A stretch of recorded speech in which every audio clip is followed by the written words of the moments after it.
And are you refreshed? Good. Now what?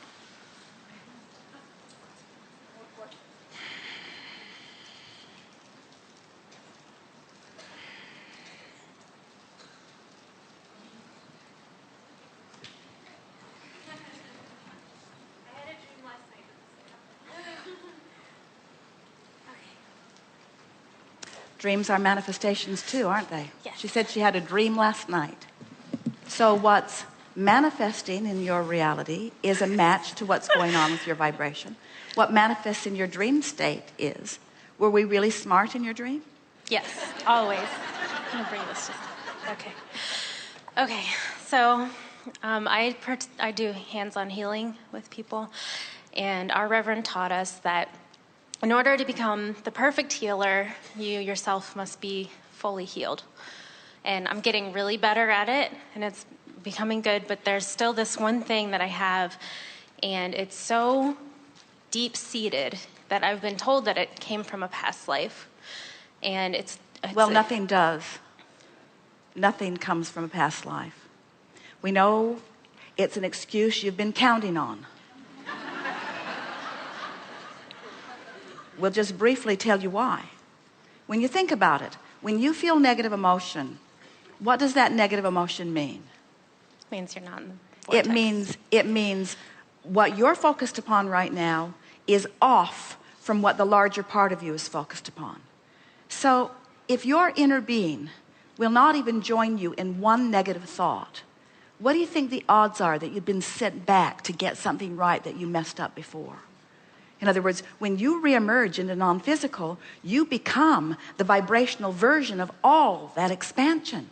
And it's from that expanded place that you renew, that you come for your next experience, you see. So we promise you, everything that is in the form of resistance that is present in your experience now, you've picked it up along this physical trail, and you can leave it right on the trail.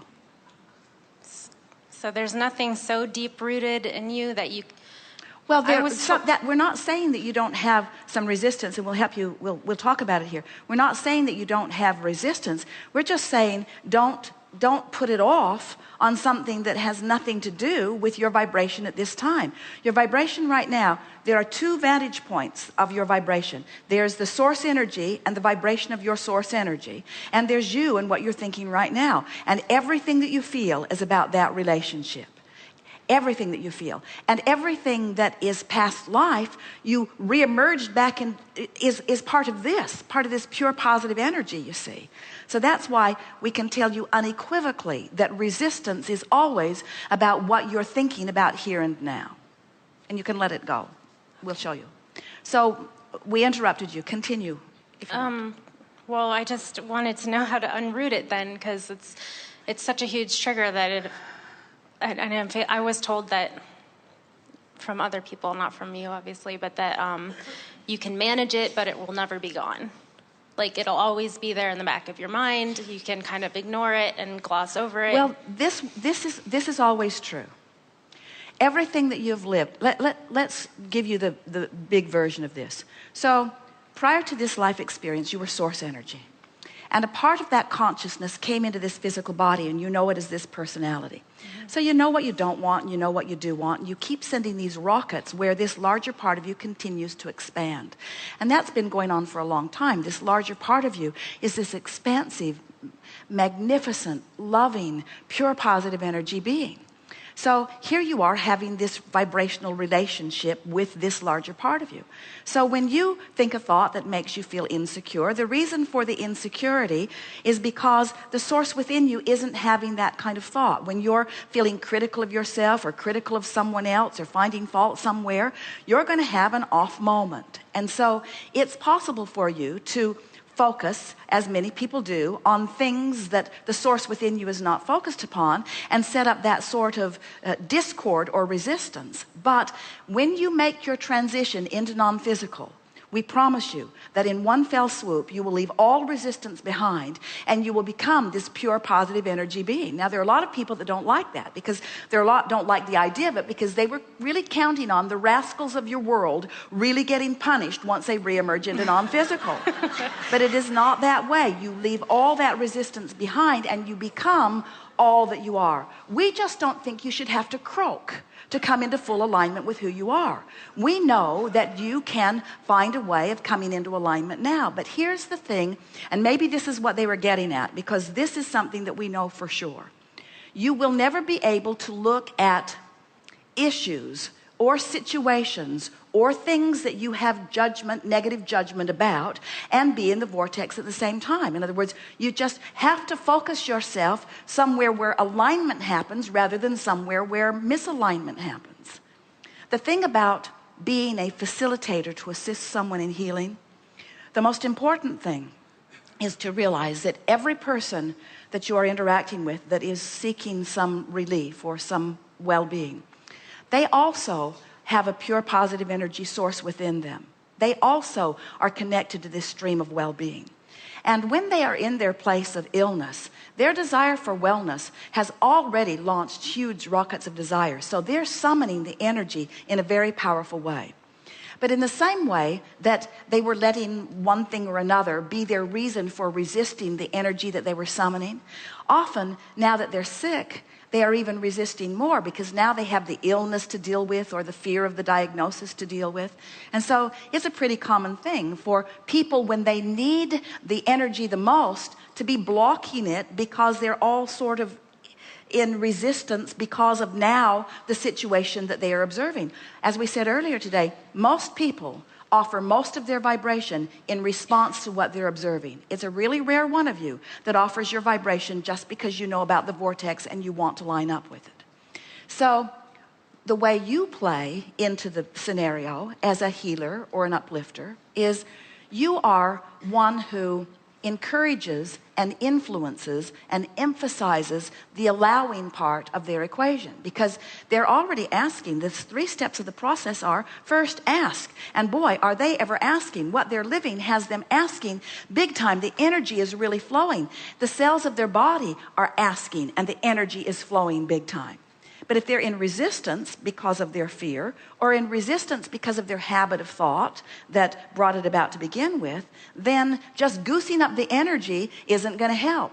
A lot of people think that healing is, well, I will harness the energy that creates worlds and I will point it toward you and electrocute you with it. And goosing up the energy isn't helpful and doesn't need to be. They're already drawing all of the energy that they need, but they often could use some influence of softening resistance from you see. So think about softening resistance. Now, think about the comment that you just made. That was really the opposite of softening any resistance. You probably have something from a past life that we will never be able to uncover that is the reason for the... You see what we're getting at? Yes. So softening resistance really means distraction. It means distraction from whatever has you doing that thing you're doing that is causing the resistance to be there. Distraction, soothing, just the gentle touch. You know, from what we are witnessing around your planet, the healers that are actually affecting the most benefit are those who are soft, gentle touch, even those who are offering what they call massage. Because in the soft, gentle touch, there is a often relaxation and an allowing of the energy to flow that would be flowing without the facilitator of you being there, but you being there causes them to allow it in a way that they may not have before.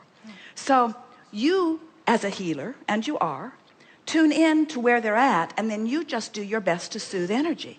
And you do your best to soothe their resistance with your confidence. In other words, when you know what we know about wellness, when you know that someone who's sick has launched a rocket and in their vortex they are weller than they've ever been, and when you know that all that needs to be done is a reestablishment of their connection with their vortex, when you know that and you see yourself as a facilitator to reconnect them with their vortex, then staying off the subject of what's going on is a really good way of distracting them from whatever is bothering them, is a really good way by conveying to them your knowledge or your expectation of well-being, you see. Some years ago, we were visiting with a nurse who was asking what she might do to further facilitate the well-being of some of her patients. And we gave her a similar version that we just gave you. And she said, oh, Abraham, we're not allowed to give false hope. And we said, well, we're not interested in any false hope. We're interested in giving sureness. But if you're not able to encourage, then you have nothing to give. If it is your job to look at the what is of someone and just constantly reflect back what is, then you are part of the problem, not part of the solution. To be a healer, to be part of the solution, you have to know what you know. And can you imagine you being all tuned into that knowing and holding someone as your object of attention and feeling no fear on their behalf because you're completely focused upon their vortex, and then reflecting back your knowing? Can you imagine even the temporary little bit of relief that you might bring them? And that temporary little bit of relief, and then another, and then another, and then another, and then another, and another, that is the magic that you have to offer. You can elicit from the sickest of persons a manifestation that will reflect your knowing. That's what healing is. You manifesting wellness because you know what you know, regardless of what anybody's looking at, you see. That's what healing is. It's amazing. Thank you.